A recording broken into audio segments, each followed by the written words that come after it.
Mana duciye bugufi imbere yawe kugira ngo icyubahiro kikugarukire. Tugushimiye cyane umwanya tugize tuyogane n'ubwoko bwawe. Amagambo yanjye ntibayumve ahubwo bumva yawe. Ibyo wagennye uko buri wese atahana abiryo atahana, kandi nugenderera abandi nanjye ntusige mwuka wera w'Imana utuganirize utwubake twese. Niwubakika nanjye unyubake Mana, kandi Imana ishobora byose uhe abatarakumenya bagize umugisha wo kugera mu nzu yawe, kugira ngo bamenye uko uri Imana igira neza, bamenye uko uri Imana ibafiteho umugambi, bamenye urukundo bafitiye kuva kera. Mubyeyi watekereje kuva kera warabatekerezaga, n'uyu munsi wabazanye kubera ko ari umugambi bafiteho. Ndagusabye kugira ngo ukomeze ugendagende hano hantu, ubwiza bwawe buhatwikire. Mana nziza, imirindi yawe yumvikane, imitima yacu ifunguke ifungukiye kumva ijambo ryawe, amatwi yacu afunguke kugira ngo yumve icyo utushakaho. Kandi Mana ntibe ijambo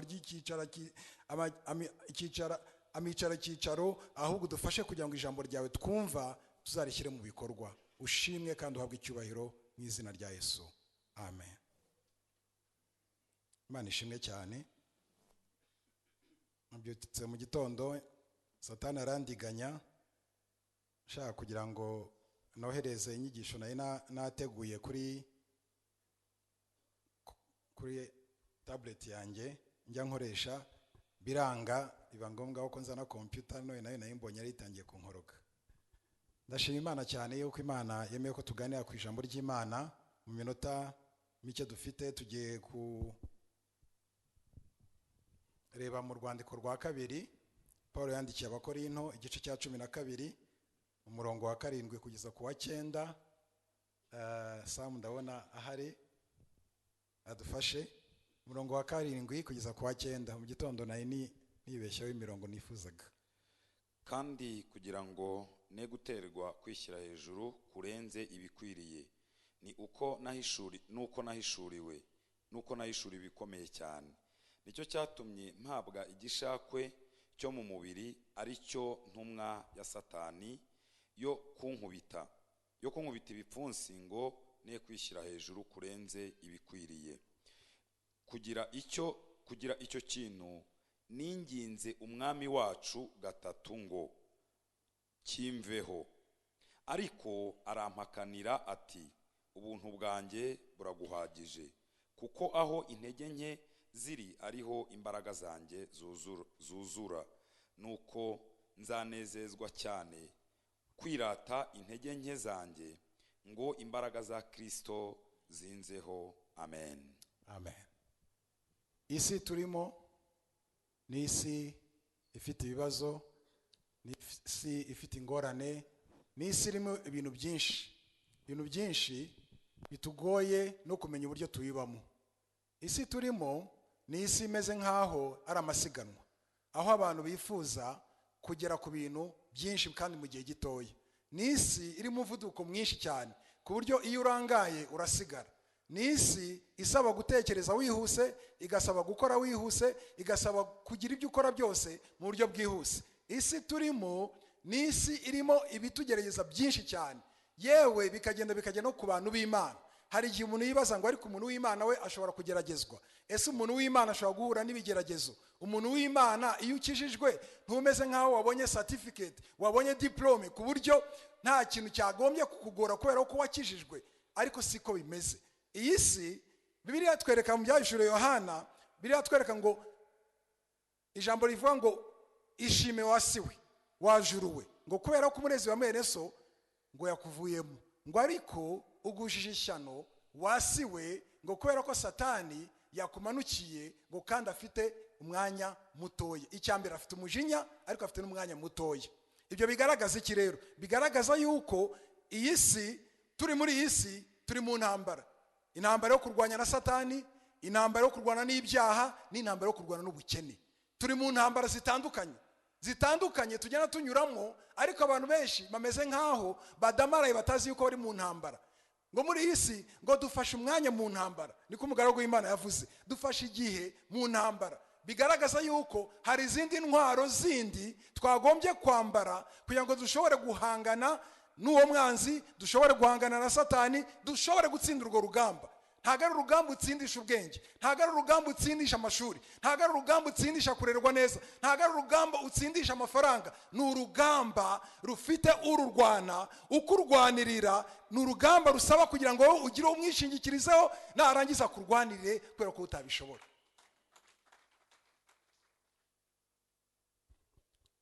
Isi irimo umutware, kandi uwo mutware afite imbaraga, uwo mutware afite ububasha, uwo mutware agukoresha ibyo udashaka gukora.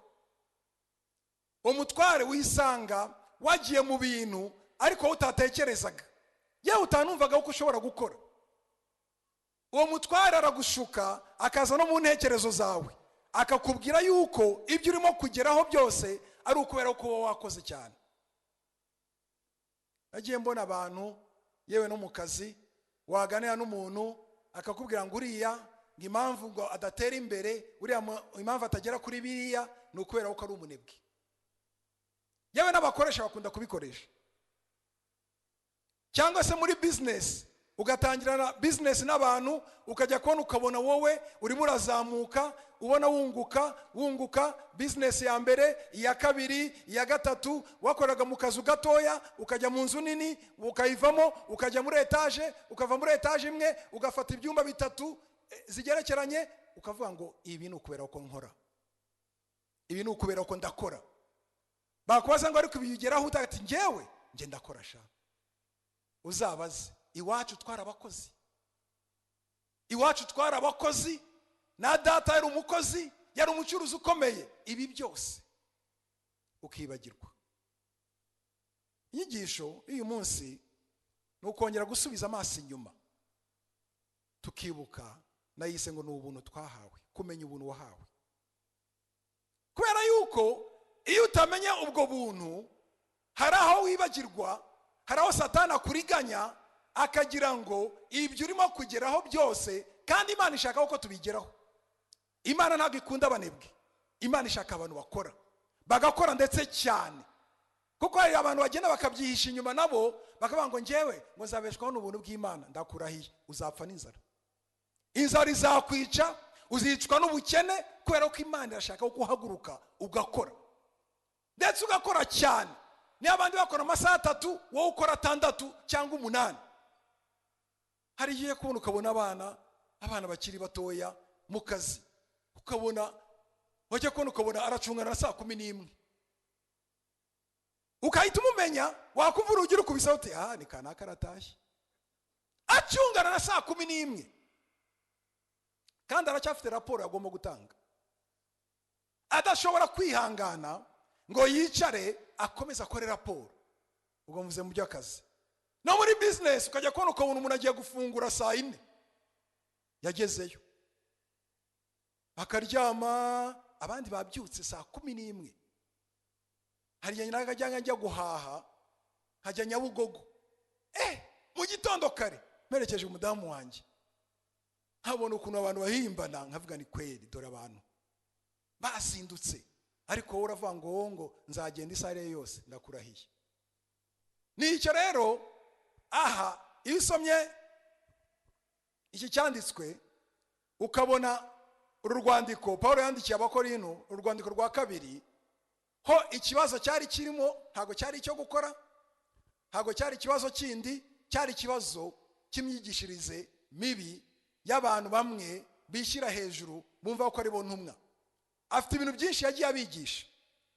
Noneho intego y'uru rwandiko Paulo yashaka kubereka yuko nawe ari intumwa mu zindi ntumwa, ndetse ari n'intumwa nawe ikomeye, ariko ibyo ntago ashobora kubyirata. Akavuga ati nanjye nakirasi ibi n'ibi, nakirase yuko ndi Umwisiraheli, nakirase yuko ndi mwene Aburahamu, nakirase yuko ndetse nanjye nanababajwe hejuru y'ibyo byanyu, njye naranatotejwe. Ariko arabireka, avuga ngo uwo nirata ni Yesu wenyine. Arangije arabandikira mu rwandiko rwa mbere, aravuga ngo ibyo mufite mutahawe ni iki? None se kubera iki mwirata nkaho mutabihawe? Iyo business yawe wiratana, kubera iki umeze nkaho uko wayikoreye cyane? Iyo promotion mu kazi urimo kuvuga ngo njyewe ngo ndi DG, ngewe ndi chef wa division, ngewe ndi professor. Kubera iki ushaka kubyiratana nkaho utabihawe? Iyo usomye uru rwandiko, ni urwandiko rugaragaza uburyo itorero ry'i Korinto ryari rifite intege nkeya. Harimo abagisenga ibigirwamana, harimo abirirwa mu busambanyi n'ibindi. Noneho Pawulo ngo mu kubandikira, igihe yajyagayo avuga ubutumwa bwiza mu ngendo ze yakoze, arangije avuyeyo none atangira kubandikira amaze kumva amakuru y'ibintu byinshi bagiye bakora bitari byo. Ayandika noneho afite intego yo kugira ngo arwanye inyigisho zipfuye, inyigisho z'ibinyoma. Muri iyi minsi hari inyigisho z'ibinyoma mu itorero. Abantu benshi barashaka gukira vuba, kandi barashaka gukira adakoze. Abantu benshi bashaka kuviza ngo bajye i Buraya, kandi ab'i Buraya nabo barashaka kwigarukira. Ni uko isi iteye, nizunguruka. Uraganira n'umuntu uri i Buraya nawe akavuga ati ngewe ngize Imana. Uzi ko harimo n'ababuze n'itike yo kugaruka. Igihe urimo gushaka kujyayo, hari umuntu dukorana yigeze kumbwira ngo harimo abantu bamwe bagiye, ntabwo ari bose birumvikana, ariko harimo abantu bamwe ngo bagiye gukenera aho tutareba, kugira ngo batazamunyuzamo ijisho. Akavuga ati niyo nakena ariko nkenere aho batandeba. Pawulo rero nibi arimo guhangana nabyo, avuga ngo izi nyigisho murimo kubwira abantu yuko bagiye gukira, murimo kubwira abantu yuko babaye ibitangaza, mutababwira ubutumwa bwiza bwuzuye bw'agakiza, ni ikibazo.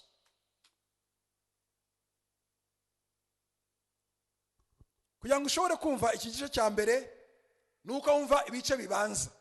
Nihuse, mu gice cya mbere atangiye ashima Imana kubwo kurokorwa ibyago n'urupfu. Ababwira uko twaciriweho iteka ryo gupfa kugira ngo tutavaho twiyiringira ubwacu, ahubwo twiringire Imana yazuye abapfuye. Abereka yuko iyo Mana ariyo yaturokoye urupfu rukomeye, kandi abereka yuko iki turokora. Arangije araringingira ngo izakomeze ibarokore. Bivuga ngo Imana yaraturokoye urupfu, n'uyu munsi iracyaturokora, ariko izakomeza turokore. Ngiyi Imana twizeye. Akomeje abandikira ababwira ati mfite agahinda kenshi n'umubabaro mwinshi mu mutima, ariko ibyo simbibabwiye kugira ngo mbatere agahinda, ntabwo mbibabwiye kugira ngo mbatere imbabazi, ngo ahubwo ni ukugira ngo mumenye uburyo mbakunda. Akomeza abereka yuko ibyo bakora byose batihagije, ubwo batekereza ko ari bo byaturutseho, ahubwo ibyo bageraho byose bayibashishwa n'Imana ishobora byose. Ibyo ni ubutumwa bwacu natwe. Hagati ibyo mugeraho byose mubimenye, mwabakora intumwa, hari ahantu hateye imbere, mumenye yuko mubibashishwa n'Imana ishobora byose. Arangije abereka uburyo ibya Kristo ari byo byonyine abwiriza. Aravuga ati ntabwo ndi umuntu w'intyoza, ntabwo naje iwanyu nshaka kubereka uko ndi intyoza. Oya, naje kubabwira ubutumwa bwiza bwa Yesu, ubutumwa bwiza bwa Yesu wabambwe. Abereka yuko hamwe no kubwiriza ubutumwa bwiza bitamubuje kuba intumwa, ariko hamwe no kuba intumwa yanahuye n'imibabaro myinshi cyane. Aravuga ati dufite amakuba impande zose, ariko hamwe n'ayo makuba ntabwo dukuka umutima. Tugenda mu mubiri, tugendana urupfu rwa Yesu. Arangije igice cya gatanu abereka uburyo akwiye kugaragarizwa imbere y'intebe y'Imana ya Kristo, kugira ngo umuntu wese ahabwe ibyo akwiriye yakoze akiri mu mubiri. Ibyo dukora byose, uriya mubyeyi yabivuze, aba bantu bazanye utu tuntu, ibi byaranditswe. Ngo ibyo twakoze byose ngo tukiri mu mubiri tuzabihemberwa. Ntuzategereze kuzagira ibyo ukora wapfuye. Ikuzimu ngo nta mirimo ibayo, imirimo iriho ubu. Ibyo ukora ubikore ubu. Arangije akomeza abereka ati rero hamwe n'ibyo byose ntimugaherwe ubuntu bw'Imana gupfa ubusa. Kubera yuko ibyo byose murimo gukora, murimo kugeraho, mu yandi magambo ni ubuntu bw'Imana. Ariko ubwo buntu bw'Imana ntimukabuherwe gupfa ubusa, ntimukabufate ngo mumfushe ubusa. Akomeza abereka noneho ibyerekeye no gufasha, abereka yuko ubuntu bw'umwami wacu Yesu Kristo, Yesu yari umutunzi kandi agahinduka umukene ku bwanjye kugira ngo ubukene bwe buntungishe. Avuga ati dore Yesu yari umutunzi, uwo yiyambuye icyubahiro cye, yiyambuye ubumana bwe, yiyambuye byose, arangije araza arahinduka umukene kugira ngo wowe utunge. Nubona utunze ntuzavuge ngo ni njyewe utunze, umenye ngo hari uwaje akiyambura ubukene bwe, akiyambura ubumana bwe, akiyambura ubukire bwe, akiyambura ubushobozi bwe, yarangiza ngo agahinduka umukene kugira ngo wowe ushobore gutunga. Mumere Imana icyubahiro. Haleluya. Dutunze kubera yuko Imana ariyo yadutungishije, ntago dutunze kubera yuko twakoze cyane. Arangije akomeza abereka ukuntu Imana igiye kubasazaho ubuntu bwose. Navuga ati hamwe n'ibyo rero, ubwo mumaze gusobanukirwa ibyo, mugiye guhabwa noneho ubuntu bw'Imana. Akomeza noneho abereka ingero z'umurimo we mu by'Imana, akomeza nabereka ndetse n'uburyo hariho n'intumwa z'ibinyoma. Arangije ibyo ni mu gice cya 11, agera mu gice cya 12 noneho aratangira arababwira ati mwiriye kwirata nubwo bitagira umumaro. Murongo wa mbere, reka mbabwire ibyo neretswe n'ibyo nahishuriwe n'umwami wacu. Nzi umuntu wo muri Kristo wazamuye akajyanwa mu ijuru rya gatatu, ubu hashize imyaka 14. Niba yari mu mubiri simbizi, cyangwa niba atarari mu mubiri nabyo simbizi, bizi Imana. Kandi nzi yuko uwo muntu niba ari mu mubiri cyangwa niba atari mu mubiri simbizi, bizi Imana. Uvuga kuvuga ngo mwo gushaka kumbaza ibintu byinshi, mwe murashaka gushyiramo ibintu by'imibare byinshi n'iki, mushaka kumenya, mufite amatsiko menshi. Niba ari mu mubiri simbizi, niba atari no mu mubiri ibyo nabyo simbizi, ariko icyo nzi cyo bizi Imana. Arakomeza, yazamuwe akajyanwa muri paradiso, akumva ibitavugwa, ibyo umuntu adakwiriye kuvuga. Ngo uwo muntu yarazamuwe ajya muri paradiso, arangije ngo abone ibintu. Numva afite amatsiko, ntaho Bibiri twereka ibyo yabonye. Nagerageje no kugira ngo nkore n'ubushakashatsi, ntago nashoboye kubigeraho, ariko wenda nzakomeza niba hari aho nabibona. Ntago nzi ibyo Paulo yeretswe mu by'ukuri, ariko icyo garagara hano Bibiri twereka, iratwereka ngo ibyo yeretswe ntago ari yemerewe kugira gute kubivuga. Uwo muntu nako kandi nashaka kwirata sinaba umupfu, kuko navuga ukuri. Ariko urumva ngo nashaka kwirata ngo sinaba umupfu ngo kubera ko navuga ukuri, atangiye kwivamo Christopher. Navuga ukuri. Nuvuga ngo Paulo hari ibintu byinshi, niwe mu by'ukuri ni imvugo bakoresheje, niwe wajyanywe. Aranje avuga ngo ndamutse mbivuze navuga ukuri, nabivuga nkavuga ukuntu wenda hano harimo abajura. Tekereza nk'ubu nkahagarara hano bavuga ni ariko ntabanje gutitira, ntago mwabyemera. Nabanza ngatitira gato bavuga ni abajura. Ntagurutse umuntu. Nimwibuka umuntu ugeze kuduha urugero, niba ari hano banza ari hano, ariko atubwira umuntu wagiye mu cyumba cy'amasengesho akabona umudamu arimo, ariko ntagarazi ko ari umudamu, harimo abadamu bose asigaye bigira batoya.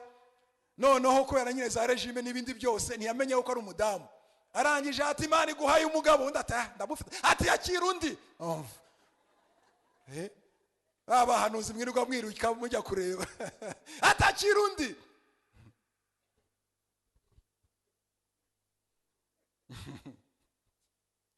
Paulo aravuga ati ariko ndarorereye kugira ngo hatagira untekereza ibiruta ibyo andebana cyangwa ibyo anyumvana. Avuga ati ndabiretse mutavaho munangira umusitari, kubera ko ndamutse nje nkababwira ibyo nabonye, ibyo neretswe mwese mwataha muvuga ati Assemblies of God Nyamirambo ndabakatiye ngiye gukurikira Pawulo. Aramutse afunguye itorero twese. Kubera iki? Abantu muri iki gihe bakunze ibintu bigaragara bifatika, rimwe na rimwe bishashagirana ariko nta kintu kirimo. Noneho wagere noneho aho twifuza kuganira umurongo wa 7 noneho arababwira ngo nicyo cyatumye mpabwa igishakwe cyo mu mubiri, ari cyo intumwa ya Satani yo kunkubita ibipfunsi. Havuze ni Pawulo yarakubititse kabisa. Uratekereza intumwa, oya tekereza n'umuntu ari umuntu iyo umurakaje. Kera njye navukiye hano Nyamirambo, hani wacu rero iyo twajyaga kuri Rafiki hano kuri 40 aho navukiye, twajyaga kuri Rafiki abana mwarakaranya ukumva gukubisa ingumi ugahita ubona inyenyeri. Kera hari ibintu bagiraga ngo iyo umuntu akubita ikigo. Ndi mu myaka mibi cyane niga muri primaire hari ahantu bita kurepa hari umujyi. Noneho ndangije umuhungu umwe aza kumfata turi kuri toilette, hano umuhungu umusore aramfata anshyira mu maguru arakubita yarankubise arampopa ingumi arangije andekura yiruka, yarazi ko mwica. Ndangije ndareba ndagane umuntu nkubitiye hano abantu batabona mu ruhame noneho yanyica. Ubwo rero Pawulo nawe ngo Satani aramufashe aramukubita bien ibipfunsi. Bikwereka yuko rero ngo kandi yamukubise wumve ngo kugira ngo ne kwishyira hejuru kurenze binkwiriye. Imana hari ibintu byayemera uko bitugeraho. Niyo waba ukorera Imana kajana, niyo waba waravuze ubutumwa inshuro zingahe, niyo waba wiruga mu masengesho kuva ku wa mbere kugeza ku cyumweru, hari ibintu Imana yemera uko bitugeraho. Ibyo bigeragezo byose Imana yemera ko bitugeraho ibikora kubera ko ifite impamvu. Aba ari impamvu yayo kugira ngo ishyirwe hejuru. Nubivamo uzamenye uko utabivuyemo kubw'imbaraga zawe, uzamenye uko utabivuyemo kubw'ubushobozi bwawe, uzamenye uko utabivuyemo kubera mwene wanyu ukomeye, uzabimenye yuko babivuyemo kubera Imana ishobora byose. Imana irabyemera. Urugero rworoshye nabivuze mu gitondo ni urugero rwa Yobu. Ngo Imana yabaje Satani ngo se Satani uvuye he? Ngo Satani aravuga ngo mvuye gutembera mu isi. Satani ngiye naratangaye. Iyo usomye Bibiliya tujye dukunda ijambo ry'Imana. Ibaze Satani ngo yaravuye gutembera. No aranyaba ngo ntago ari ukugira gutembera gusa ahubwo mvuye kuzerera. Oya musome icyanditswe ntago ari byo mvuze. Ngo yararimo kuzerera. Satani yararimo kugira gute? Kuzerera. Umuntu uzerera rero ntago afite gahunda. Araza yakuva mucuranga agashaka kugira ngo azarebe uko mucuranga, akumva ntacyo bimubwiye kubera ko nta kintu abonye, akagenda akajya muri pubere agafungura akareba ko ari ikintu kirimo akahava akajya ahandi. Umuntu uzerera nyine hariho Satani nuko yarameze. No muri iki gihe harimo abantu birirwa bazerera. Nayivuze mu gitondo ngo iyo uzerereye ukirirwa uzerera, igihe abandi baje gusenga, igihe abandi baje guhimbaza Imana hano, wowe ukabireka ngo ugiye kuzerera, hari ugenda ugahura n'inzererezi nyamukuru, original inzererezi witwa Satani akagukubita. Nigeze kubaha urugero rutoya. Umuntu ugeze kuba atwara imodoka, narayibabwiye hano nigeze kurutanga inshuro zirenze imwe. Noneho ngo umuntu aragenda n'imodoka ye ngo yarari i Burundi, ngo aratwara nkuko wakagiye gutya, noneho akase gutya ahura n'undi we waturutse hariya, araza ageze hano baragongana. Bagonganye aramuga ati none se kungonza, ati none ikibazo hegawe none ikibazo ni ngingo. Ntabwo nzi kuvuga ikirundi neza, Roje buriya niwe bivuga. None ikibazo ni henga basha cyari ukabasha dakazi. Noneho haravuga ati ari kurangonze undi ati none ati nahindi mu kuboko kwanjye ngo umurundi araseka cyane ati basha none ugira akaboko ngaha, wowe wa munyarwanda urafite akaboko ngaha. Bigaragaza iki? Bigaragaza yuko muri iyi si nta priorite dufite, muri iyi si nta kuboko dufitemo, muri iyi si nta kuvuga ngo ni njye uri muri priorite, ngo ni njye mbega wagomba kunyura hano. Uragenda ukubitane na Satani arakugonga bien. Aho nijya kubona ukabona umusore agonganye na cya mitsingi bien.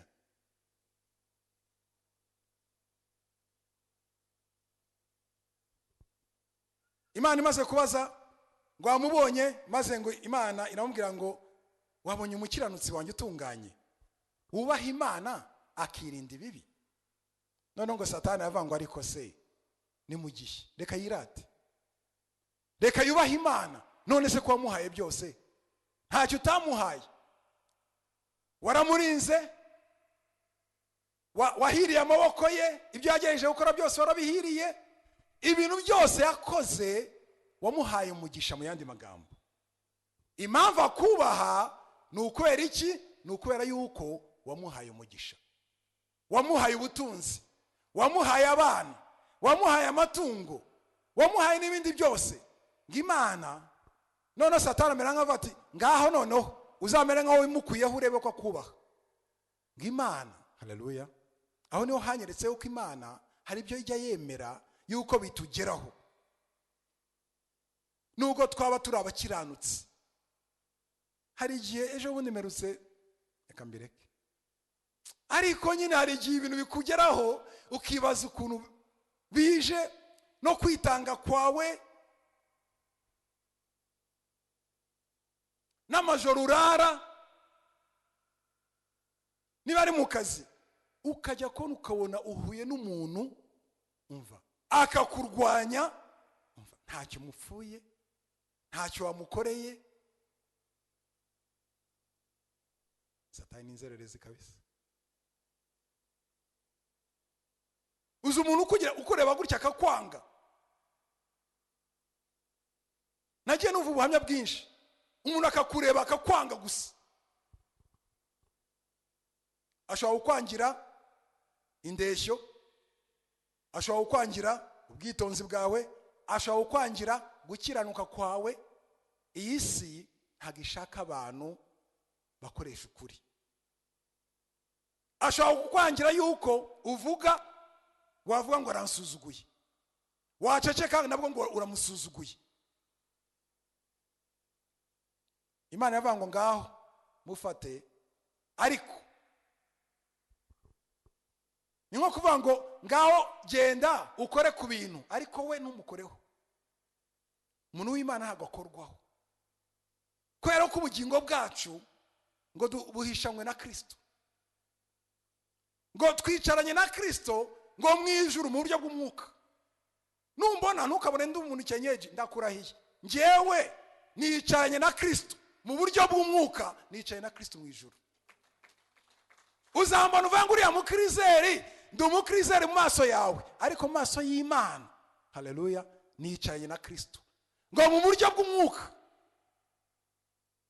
Niyo mpamvu bitwereka ngo ntabwo dukwiye kugenda uko twishakiye. Kubera iki? Duhetse umuntu ukomeye cyane. Ikibabaza ni imyitwarire yacu, kandi duhetse umuntu ukomeye cyane. Niyo mpamvu Bibiliya twereka ngo nimugira neza, nimukora neza, imirimo yanyu izatuma iso mu ijuru ahabwa icyubahiro.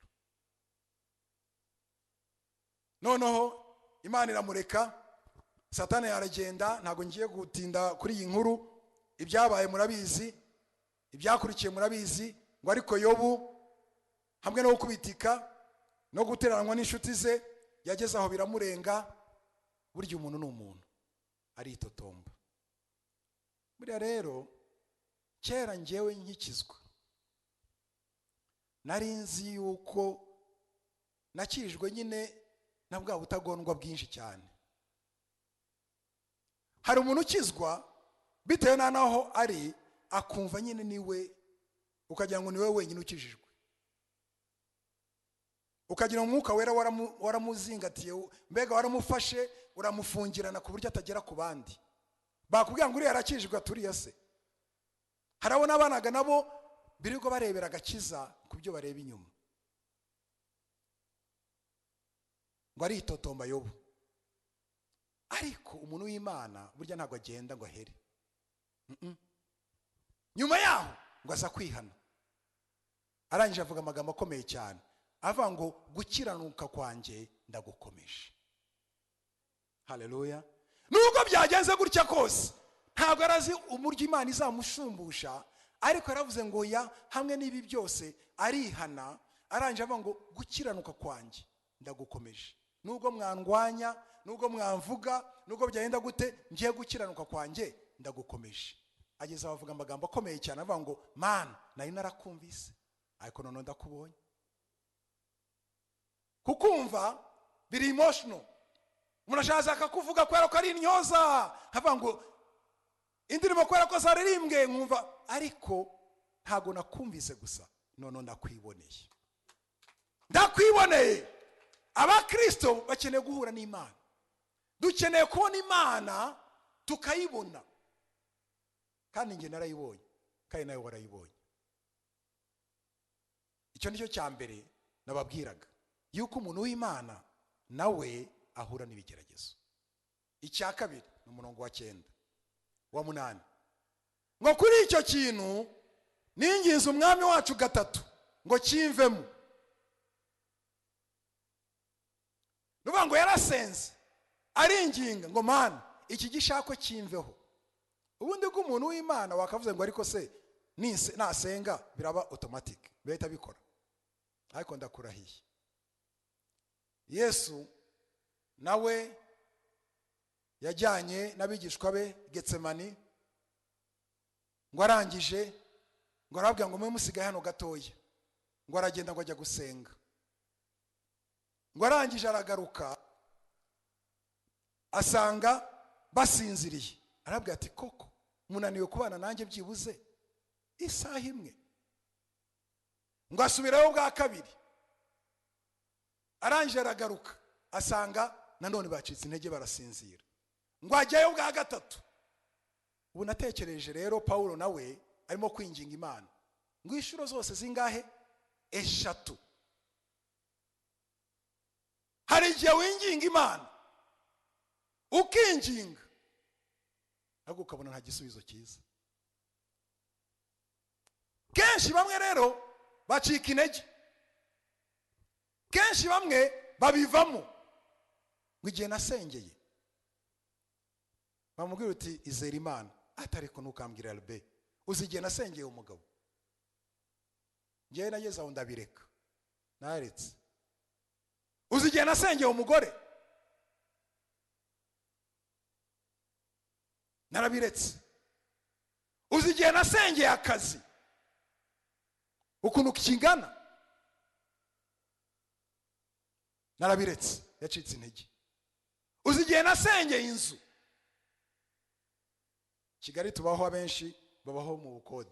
Uzi igihe nasengeye inzu, nasengeye Kanyarira, nasengeye Kirabonwa, Kizabonwa, nasengeye, ariko nta cyakozwe.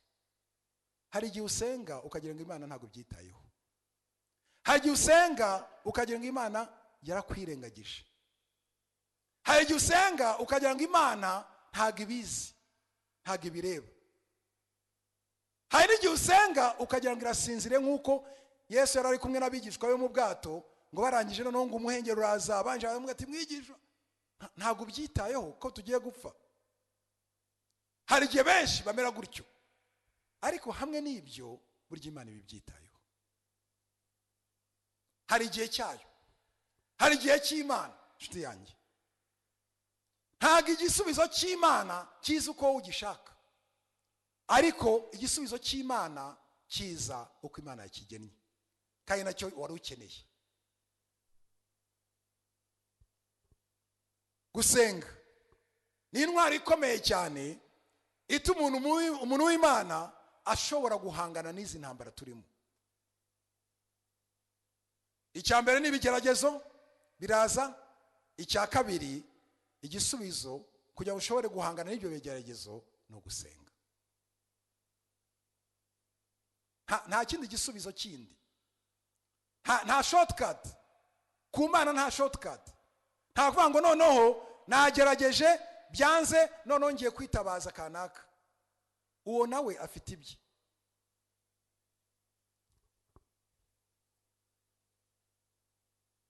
Yesu arangije ngo aje bwa gatatu ahabwa ati ngaho nimushaka noneho mwiryamire musinzire kuko maze guhishukirwa, maze kuyibona yuko igihe kigeze.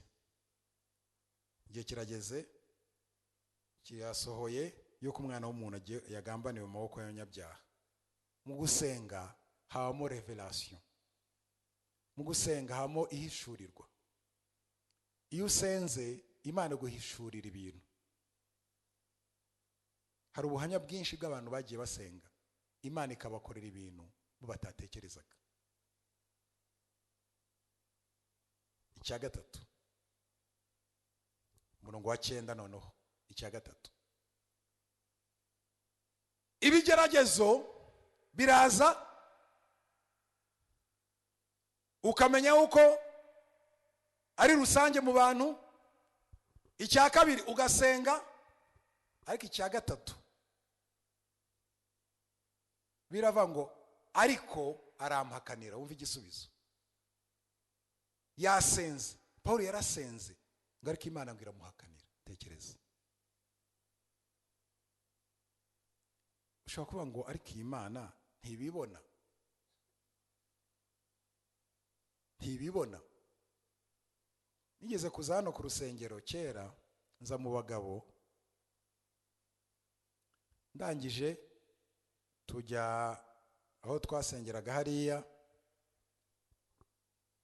Hari umugabo wari uhari, noneho avuga ukuntu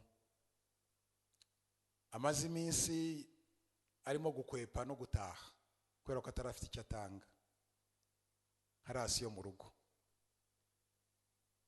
Turaganira, noneho turangije sinzi ukuntu Imana yankozeho gusa nari mfite 10,000. Dusohotse ndabimuha, nibyo nari mfite imbere n'inyuma. Maze kubimuha ndataha. Ngeze mu rugo umwana wacu yari mutoya, sinibuka niba ari uwa kabiri cyangwa uwa mbere. Umwana amata aza gushira mu gicuku nka saa 8, amata arashira. Amata ashize tubura amata yo kumuha. Umukozi ntabwo yari yabitubwiye, nta nandi mafaranga nari mfite imbere n'inyuma. Umwana ararira, tugeza kumuha amazi biranga. Umukozi aramuheka biranga, nyina aramuheka biranga, nanjye ndamuheka. Ariko kubona umugabo uhetse umwana nakaga gusa. Umva iyi migongo yacu ntabwo yaremewe guheka impinja. Narayibonye, numvaga neza nkumva ndavunitse, ariko ndagerageza biranga. Umwana ararira kubera ko yarashonje. Ndangije ndavuga ni bisi gusa, ahubwo ni abadayimoni. Fata umwana, ndasenga muri salon, ndasenga. Umwana ko yari inzara agwa agacuho, aguye agacuho arasinzira. Ngira ngo ubwo wenda, ariko ndangije Imana njya muri salon ngiye gusenga, mvuga ngo Mana ibi bimbayeho ni iki? Imana imera nkaho yinyibukije, iranzana. Harashize igihe rwose, nako uwo mugoroba irambwira ati dore urabona wa muntu wahaye 10,000, uriya ubuzima bwo abubamo kenshi. Numvaga yenda karanyisha, ndavuga ngo Mana urakoze yo kunyigishije. Mu gusenga rero hari ibyo Imana ikwereka. Imana iratwigisha, kandi Imana itwigisha mu bintu bitandukanye. Imana ni nziza. arangije umurongo wa 9 Imana yamubwira ngo ubuntu bwanjye buraguhagije. Bwa buntu twahereyeho dutangiye tuvuga. Muri Bibiliya y'Igifaransa bavuga ngo ma grâce te suffit. Bibiliya y'Icyongereza bavuga ngo my grace is sufficient. Muri version nyinshi. Ariko hari version noneho nabonye ivuga numva nibyo nashakaga. Ni version y'Icyongereza yitwa New Living Translation. Yo iravuga ngo my grace is all that you need. Mu yandi magambo, ubuntu bwanjye nibwo bwonyine ukeneye. Nshuti z'Imana, nshatse narekeraho. Ubuntu bw'Imana nta kindi kigerekwaho. Ubuntu bw'Imana nibwo bwonyine dukeneye. Ubuntu bw'Imana nibwo bwonyine buri wese akeneye. My grace is all you need. All you need is my grace. Icyo ukeneye wa musore we ni ubuntu bw'Imana. Ntuzashakishe ngo njyewe ngo kugira ngo mbone akazi ngo kameme ngo gukora ibi n'ibi. Shakisha akazi ariko wiringira ubuntu bw'Imana. Nuvuga ngo njyewe nigeze kuza hano mu rusengero tuganira n'urubyiruko, noneho bakaganira bakavuga ngo ibyo gushaka n'ibyiki, ntabwo ni umva mwege mujye mubwira Imana. Bara abasore n'inkumi tuganira, bamwe bari hano barabyibuka, turaganira nguko gushaka, ukumva abasore naratangaye icyo koze, ngurumva nyine bari biganiro byiza kubera uko nyine ni mu kigero barimo. Ngo abahungu ba Kristo ngo nibazi gutereta.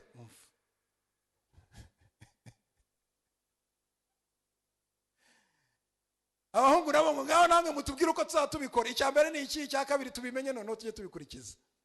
Nabari kwizo mpaka murimo izo ziramara iki? Ndababwira ni twebwe igihe cyacu ntabwo twateretaga. Haleluya. Twateretaga Imana ikaduteretera abo tuzashakana. Haleluya. Nuko nuvuga ngo ubuntu bw'Imana burahagije kubwira Imana ngo Mana nkeneye umufasha. Numara kubwira Imana ngo ukeneye umufasha yonyine, kuko nizi uwo ukeneye. Nuvuga ngo nkeneye umugabo, Imana nizi umugabo wowe ukeneye. Wowe kubgawe ntabwo umuzi. Yewe urareba n'amaso gusa ibigaragara inyuma, ariko Imana ni iguhitiramo. Ubuntu bw'Imana buraduhagije. Iki ni igisubizo mu by'ukuri kitari kijyanye n'ibyo Paulo yari arimo, ariko nicyo gisubizo yarakeneye. Hari igihe dushaka ibisubizo twe twishakira, ariko Imana ikaduha ibisubizo ibona dukeneye. Ubuntu bw'Imana nibwo bwonyine dukeneye. Ubuntu bw'Imana ni concept ngari, ni ikintu utakorera. Ubuntu bw'Imana uvuga ngo ni ikintu uhabwa utagikoreye, ni ikintu uhebwa ubuntu, uhererwa ubuntu. Ubuntu bw'Imana ni urukundo rw'Imana. Ubuntu bw'Imana ni imbabazi z'Imana. Ubuntu bw'Imana ntirugereranywa, ni bugari cyane ku buryo udashobora kubugereranya n'ikintu icyo ari cyo cyose. Ubuntu bw'Imana butandukanye n'amategeko, aho avuga ngo kora iki uzahabwa iki. Ayo ni amategeko. Ariko twebwe duhabwa ubuntu bw'Imana kubera ko Imana yabigennye. Twishimire ko twahawe ubuntu bw'Imana, twishimire ko twagira ubuntu bw'Imana. Bibiliya iratubwira ngo mwizeye kubw'ubuntu. Ubwo buntu nibwo butwubakiye. Imyaka 22 shatse ntago ari uko nabaye umugabo mwiza, ndabarahiye. Kwanza nibaye n'umugabo umva, mubajije umugore wanjye yababwira ariko si uyu we. Ariko ubuntu bw'Imana, haleluya, bukaza bukabona umunyamafuti nkanjye, umunyandege nkeya nkanjye, bukaza bukanyubakira.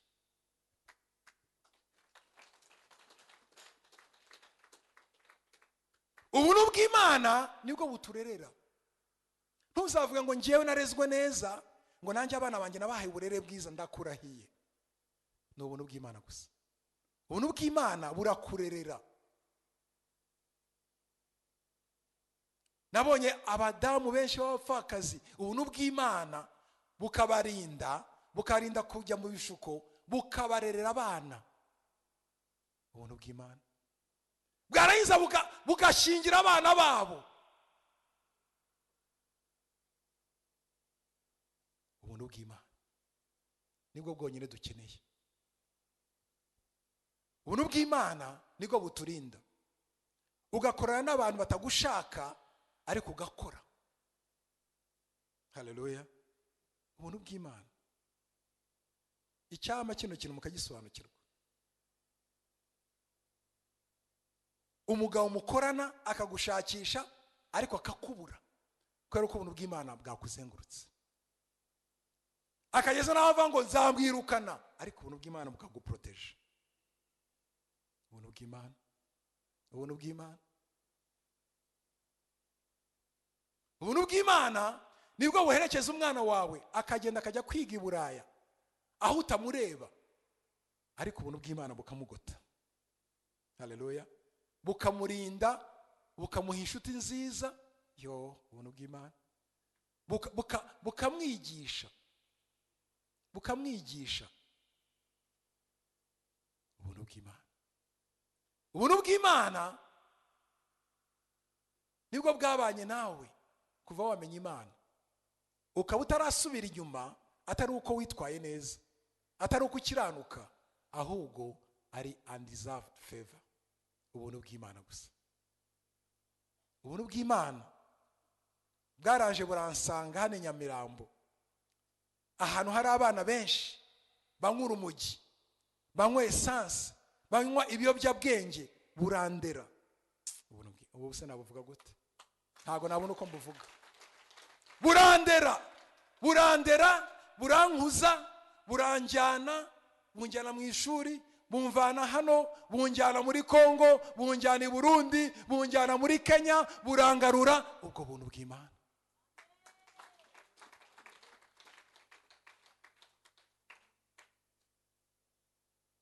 Ubuntu bw'Imana ntabwo tubuvuga uko buri.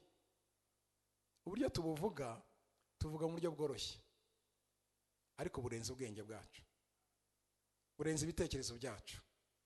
Icyama uyu mwaka urangira ukavuga ngo Mana, nkeneye ubuntu bwawe gusa, nta kindi nkeneye. Ntabwo ari ukuvuga ngo nkeneye akazi. Iyo ubuntu bw'Imana bwaje, Imana iguha akazi utanapiganwe. Hari ubuhamya mushiki wacu aduhaye mu kanya tuve mu iterano rya mbere, avuga ati akazi, reka mbireke, nabuze akazi hano nashakaga hano mu Rwanda, Imana iranterura ijya kukampera mu mahanga, impa gukora mu kigo mu buryo buri international. Ngo ni ubuntu bw'Imana. Kandi warize ngo aka kazi nakabuze, ariko ntago uzi ubuntu bw'Imana ukuntu bukora. Bwakwimyaka hano kubera yuko ntago ariko Imana ibona uko ukeneye. Bwagupangiye akimahanga uzajya ubona amadolari, ukaba umukozi uri international. Amadosiye yacu ntago atereterwa hano ku isi. Reka. Ubuntu bw'Imana. Umuririmbyi umwe ni waririmbye ngana ku musozo, namuvuze, sinzi niba nakijwe cyangwa adakijwe simbizi, ariko no muri Tanzania numvise akarimbo ke ndagakunda cyane, avuga ngo wema wa Mungu umenizunguka. Uwo wema wa Mungu we umenizunguka. Murabizi ngira impano yo kwikiriza, yo guterera yongira. Haleluya. Ariko akaririmbo nagakunze. Uwo wema wa Mungu we umenizunguka, zunguka.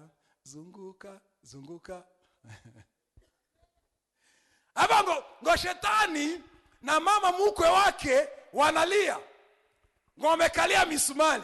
Walijua nitakufa, walijua nitagonjwa, walijua nitafanya hivi na hivi, lakini haleluya, wema wa Mungu umenizunguka. Satani yarazi yuko nzafa, yarazi yuko nzamera nabi, yarazi ko nzarwara kamera nabi, ariko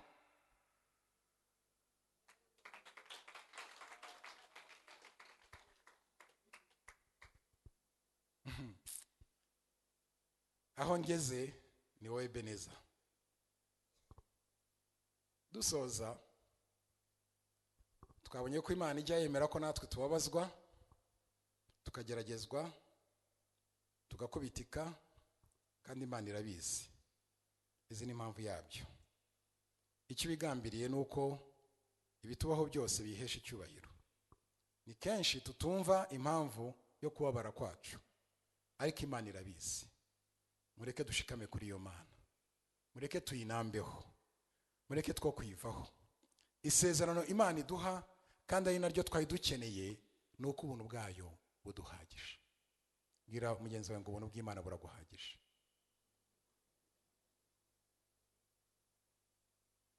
Ubwo buntu bwagaragaye ubwo Imana yemeraga gutanga umwana wawe Yesu Kristo kugira ngo adupfire maze tubone ubugingo buhoraho iteka. Ngubwo ubuntu bw'Imana. Paulo ngo yandikira Abefeso arababwira ngo namwe yarabazuye, ngo mwega bari bapfuye muzize ibicumuro byanyu, ibyo mwagenderagamo kera mukurikiza imigenzo y'isi, mugakurikiza umwami utegeka ikirere, ari wo mwuka ukorera mu batumvira. Kandi natwe twese twahoze muri bo dukurikiza ibya kamere yacu yifuza, tugakora ibyo kamere n'imitima byacu byishakira. Kandi kubwa kavukire yacu, wumve, kubwa kavukire yacu twarabo kugirirwa umujinya nk'abandi bose. Ngo ariko haleluya, Imana kuko ari umutunzi w'imbabazi yaduhinduranye bazima na Kristo kubw'urukundo rwinshi yadukunze. Ubwo twari dupfuye tuzi ibicumuro byacu, ubuntu nibwo bwadukijije. Tito akavuga rero itangazo ngo ubuntu bw'Imana buzanira abantu bose agakiza bwarabonetse. Mureke twubike imitwe yacu dusenge.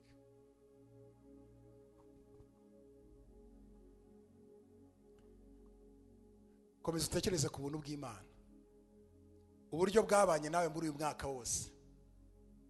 Utekereze ibyo wanyuzemo byose, utekereze ibyo wakoze byose, utekereze yuko hari naho wari gupfa ugapfira mu byaha, ariko Imana ikakurinda kugira ngo ugeze uyu munsi wa none uze kumva yuko ubwo buntu bw'Imana bugihari.